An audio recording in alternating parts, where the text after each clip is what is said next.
Welcome to the Coach Podcast with Coach Keren Eldad. Settle in. We're about to make you feel really good. You don't need to worry about progressing slowly. You need to worry about climbing the wrong mountain. James Clear. Welcome back to Coach, the podcast where we explore the choices, challenges, and triumphs that shape our personal narratives. I'm your host, Coach Keren Eldad, and today we're delving into the final theme in our series. The secret thoughts of superstars is what we've been covering in this mini-series, and it focuses on the myth that overachievers hold of their own invincibility and the power of choice that they possess. Today's episode is the 7th and final of our mini-series. There's going to be a little summary, and I am elated at how much you have liked these episodes so far. Thanks so much for tuning in. Today I want to talk to you about the massive trap, the ultimate trap for superstars, which is that when you finally do get the message that you've climbed a mountain, you end up realizing it was the wrong one for you. And then you start to feel paralyzed by the fear of undoing it, even when you know that it's what's going to lead you to your salvation or to your happiness. This is the fear of sunk costs, combined with and enabled by the crippling, invulnerable stance of the overachiever, which upholds that you can solve your own problems, that in fact you should solve your own problems, and that while you do it, you must continue to look invincible and be, wait for it, relevant. You know, when we're young, it's easy to feel invincible, isn't it? It's as easy, in fact, as it is to believe that you have all the time in the world and you can make all the mistakes and you can take all the risks in the world because you're young. So by default, you're in the game. There is plenty of time to build a legacy. You don't even have to be an overachiever. You just need to be young to feel stupidly immortal, like you're driving around with a bucket full of hell yeah.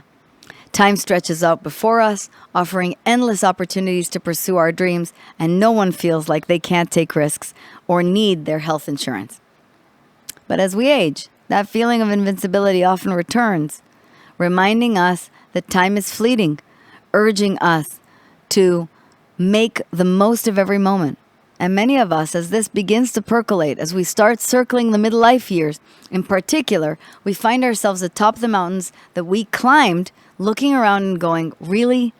Was this the right decision? Is this it? When that happens, the feeling is usually one of regret, and it's pretty aggressive. In fact, it's so aggressive that I dedicated the entire last season of Coach to it. So if you haven't listened to the midlife crisis season, go back and check out the midlife crisis episodes that preceded this season. In this episode, I'm not going to delve into the how or the why. I just want to talk about the what happened. And here's what happened in your case, superstar. You have been so busy trying to get what you want as fast as you can that you got caught up in the process of the chase and disconnected along the way from whether that thing you're chasing is even for you. If this resonates, take a moment to self-assess here. Do you resonate in your heart of hearts, just between you and me, with any of the following? I'm so lonely. I'm cheating on my partner. I'm not really attracted to my partner. I don't make as much as I think I should. I'm not doing what I want with my life. I'm in debt. I care and worry about, and I'm so obsessed with what other people think about me. I often feel I'm in over my head. My life is actually super boring. I'm an addict. I made such a huge mistake and should not have married this person. I can't find my way out of the situation. I worry so much when other people express disappointment with me. If you've been courageous enough to listen to these and even perhaps allowed yourself to nod at whichever of these statements applies to you, lean in. Don't run away. Write it down. It is a truth with which you must contend now fully if you want to turn this mountain upside down and redirect your life towards all the good and happiness you deserve. Here's the truth. None of us is invincible and none of us has made perfect decisions all along the way. We are all human. We all have strengths and vulnerabilities. We all make mistakes. And sometimes it's because of societal conditioning. Sometimes it's the errors of youth. And sometimes we just end up with lives that don't feel on the inside as okay as they look on the outside. If so, ask yourself right now to course correct. It ends now. First, by facing the truth that you are not living to the fullness of your potential.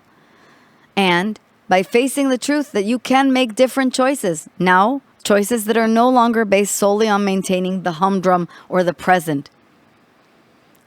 Acknowledging that these have been your choices and that you have been creating this, accepting that you created this, will give you the power to change these choices moving forward. If they have amounted to results that do not please you, stop living by default and resolve to change your life.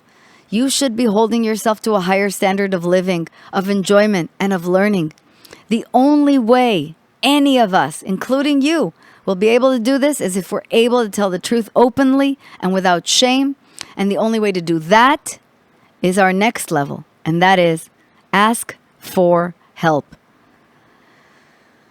If you are up the wrong mountain and should course correct, you're very likely going to need help.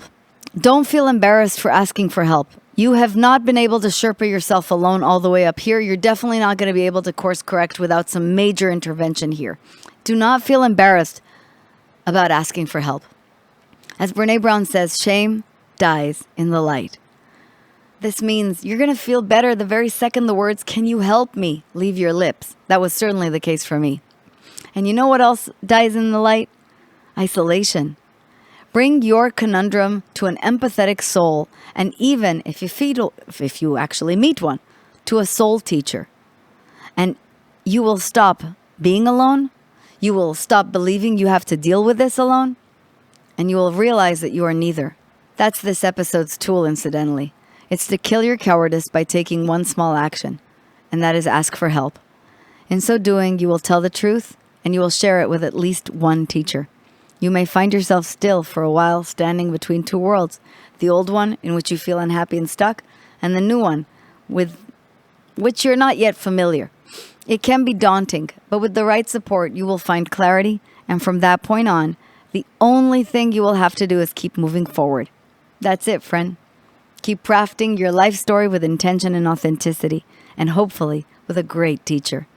If this series has resonated with you and you're ready to do the deep inner work to break free from the patterns that have been holding you back and to create a life you love, it is time to schedule a consultation and talk to me personally about your goals and dreams and how we can get you up that second mountain. You're not going to want to miss the opportunity. So go to calendly.com/KereneLdad and let's talk. And of course, as this series has been a prelude to my book, Gilded, Breaking Free from the Cage of Ambition, Perfectionism, and the Relentless Pursuit of More, I'd love you to pick up a copy right now on our website, www.breakfreewithgilded.com. I'm going to really, really hope that you do. I also truly hope that you got everything you wanted from listening to this podcast experience that you came here for. I hope all of the exercises and tools have served you well, as has entirely the series. This has been created for you, and it is served with so much love. Thank you so much for listening. Until next time. Thanks for listening to the Coach Podcast.